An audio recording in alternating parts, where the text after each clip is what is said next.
Hey, Sam, up here. JFK Jr. faked his death. Seriously. Listen, 5G causes cancer. For real. Sam, 9/11 was an inside job. Come back. All right, we got 12 minutes. Let me hurry up. I wrote down Matthew's description real quick. I'm going to read it to y'all. Matthew 24, verse 9. It says, "Then shall they deliver you up to be afflicted, and shall kill you, and you shall be hated of all nations for my name's sake." I'm going to read it one more time for the slow motherfuckers in the back. "Then shall they deliver you up to be afflicted, and shall kill you." Shall kill your punk ass. "And you shall be hated of all nations for my name's sake." That's in your scripture, Matthew 24, verse 9. That's for you Christian people that be thinking that everything gonna be all right as long as you trust in your Jesus. But that's coming from the word of Jesus Christ himself, right? Because then they say that Jesus wrote it in red. So that's red. But you don't know because you don't read the book. You just talk out your ass. Now let me go ahead and let this dude right here break it down to your punk ass. On what you post online, what behavior you have, and they can categorize that behavior based on your digital ID. Bad driving, loud music, you miss something that the government told you to take. For example, you're traveling to countries that the government doesn't like. That can also lower your score in the eyes of the government. You know what I'm talking about. I have to be careful here on YouTube. Also, once the digital ID is tied to central bank digital currencies, this means that they can then implement time-limited money. You have to spend it on a certain amount of time. Geofence spending, so you can only spend it on certain places that they deem appropriate. Blacklisted purchases, for example, if they don't want you to buy flights, then you can't buy flights. Obviously, that's why I say use currencies that are not controlled by the government so that you can then still buy flights, buy fuel, buy ammo, buy basically anything that you like. They can also freeze your funds very easily. You disagree with the state, they can instantly lock your account. They can instantly not allow you to travel as well because your digital ID will also be used to travel. We've already seen some airports around the world, specifically in the West, you can travel with just your face. In some cases, you don't even need a passport. In a lot of cases, you don't even need anything, really. You just need your face. You go there.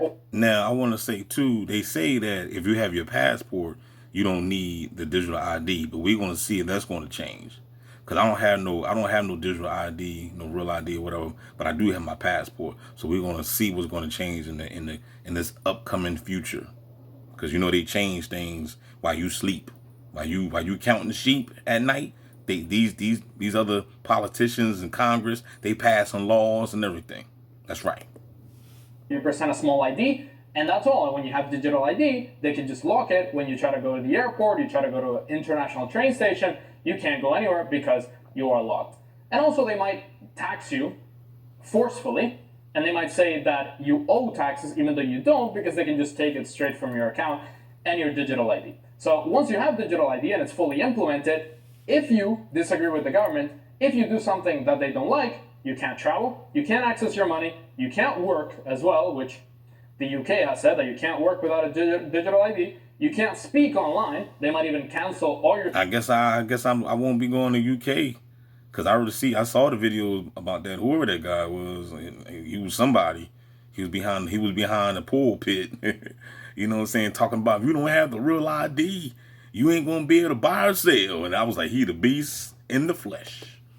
Social media access, and you can't own property, you can't rent an apartment, you can't renew your driving license, you can basically get turned off. Then there's going to be automatic surveillance. Don't all this sound like gang stalking? No, I'm trying to tell you, didn't DB tell folk back in 2016, 2017, 2018 that this is the mark of the beast? This is now he talking about surveillance and everything. We already been going through this crap. So this is the reason why the gang stalkers don't talk. Because the gang stalkers know. This is the reason why they keep their damn mouth shut, because they ain't nothing but some pussy cats. You know what I'm saying? And they're afraid to stand on their own 10 toes and throw down, like Bishop said. You know what I'm saying? In the movie too. You got to go with the wind behind your back, partner, and go out in the blaze if you got some. Otherwise, you ain't shit. You know what I'm saying? So, you know, if you ain't gonna go out and stand on your own 10 toes and stand for your own dignity and your own rights, and death before dishonor and all this stuff, then you just a puppet, you just a sucker, and you deserve whatever comes your damn way.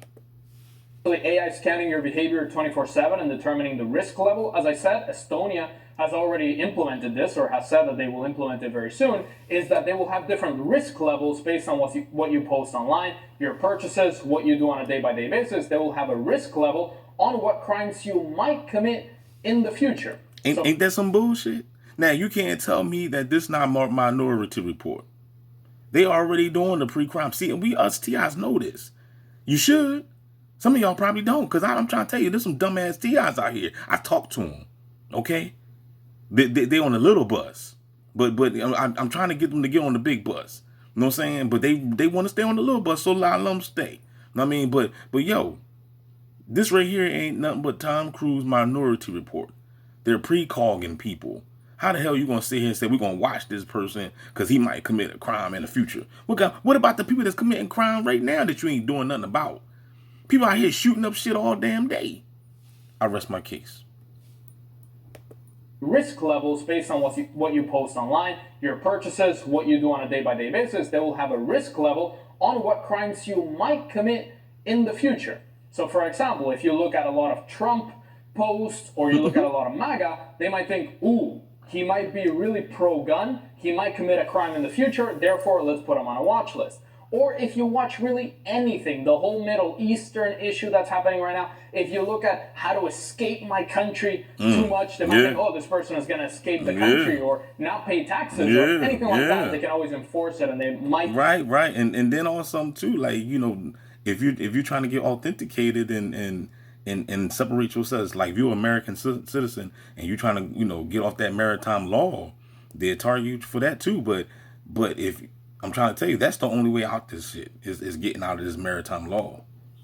Have that risk profile based on AI, and as we've seen, for example, with ChatGPT, sometimes AI is wrong. Sometimes AI has a bias, and obviously government systems will have that bias. To give you a full summary of what digital ID will look like in the future: full tracking, controlled access, social ranking based on your behavior, financial leash, because then they can just close your account or freeze all your funds. We've already seen this in many Western countries. Complete censorship, political demands based on whatever the current party wants. It's not just the government right now, if you like them, which I don't trust any government, I've said that many times. The next government could also just change their mind at all. And then obviously instant exile, even if you live in the country. So essentially they could just... I got subscribers, they trust some of them. I'm not saying all y'all, but some of y'all, I read the comments. Some of y'all goofy. Some of y'all trusting the government. Y'all trusting in Jesus to save you. Jesus done told you right here in the scriptures.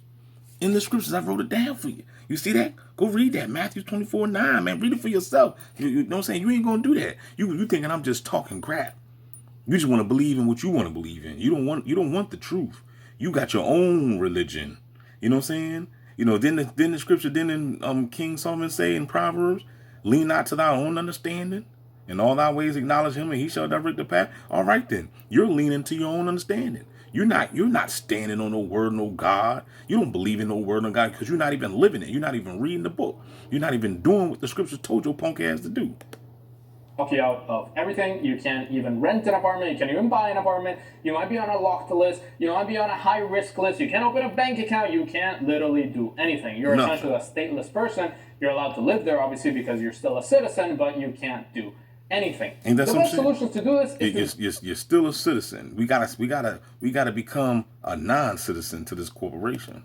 Go to countries that don't give a single flying F about any of this digital ID things. Countries that truly provide freedom.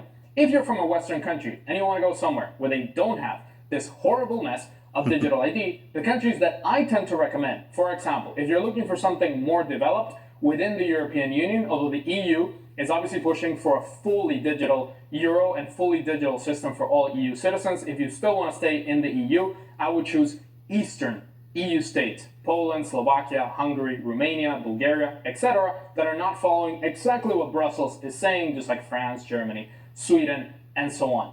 My recommendation would be to be outside of the European Union, outside of the UK, outside of the US, outside of Canada, outside of essentially Western countries. Some countries you could choose. The Republic of Serbia. I'm a citizen of Serbia. I don't need to do digital ID. They're not tracking everything I do. I can pay in cash. I can essentially do whatever I like as long as it's legal. Montenegro, for example, a country that is going in the direction of joining the European Union, but still retains a lot of its sovereignty. Countries in Latin America, Panama, Paraguay, countries like Argentina, which, yes, they do have some tracking systems, but the government isn't really efficient. They're not the best countries to live in the world. For example, in Paraguay, you're not going to have an amazing developed lifestyle. It's going to be heavily underdeveloped compared to wherever you come from. If you come from the West, but you might want that because it's more freedom. That's why a lot of people go to Belgrade, Serbia. It's not the most developed place in the world, but they're not trying to track everything you do online. So this is what you got to consider. You got to, if you, if I had, trust me, if I had the money, I'd go to Paraguay right now, you know what I'm saying? Get up out of here. And, I could buy a nice piece of land and start growing some food and get away from these goddamn gang stalkers, you know what I'm saying? Because who the hell want to be trapped in this simulation with these fools? Like Mexico, for example, they're not trying to, the government truly doesn't care what you do as long as it's legal. And they're not even, they're not efficient, to be honest, these governments. Other governments, for example, El Salvador, want millionaires to come into the country, get citizenship, and you have the opportunity to get citizenship as a millionaire. So as a millionaire, I wouldn't really stay in the West. I would have a second passport, Serbia, El Salvador, Caribbean countries. You got to be a fool if you're a millionaire to stay here. St. Kitts and Nevis, Antigua, Dominica, these countries, you can donate money to them. In exchange, you get a citizenship, and then you don't have to worry about all this digital ID nonsense. You can have a St. Kitts passport. You can have a Serbian passport. You can move to Serbia. You can have a St. Kitts passport and move to Thailand. You can. Yeah, I'm gonna stop this right now because I'm running out of storage. Don't forget to like, share, subscribe, man. Tell me what you think in the comments. If you're real, if you're a bot, explain to me why you're a bot and how long you've been a bot and why you decided to become a bot. Were you born a bot, or did you convert over to become a bot? What happened? You know what I'm saying? Why are you out here tracking people? Why do you think it's cute? Are you afraid? Are you a pussycat? You know what I'm saying? Speak your mind. All right? Comment down below. And also, hit the Cash App up. $the Christ 777. $the Christ 777. I appreciate you. Holla back, y'all. We out this joint. And don't forget that scripture, Matthew 24:9. I guarantee you won't read it because you're scared. Hopeless. They should have killed me as a baby, and now they got me trapped in a storm. I'm going crazy. Forgive me. Those we've deemed expendable need to believe there's a better life waiting for them. They need hope. And we can't allow that illusion to be destroyed.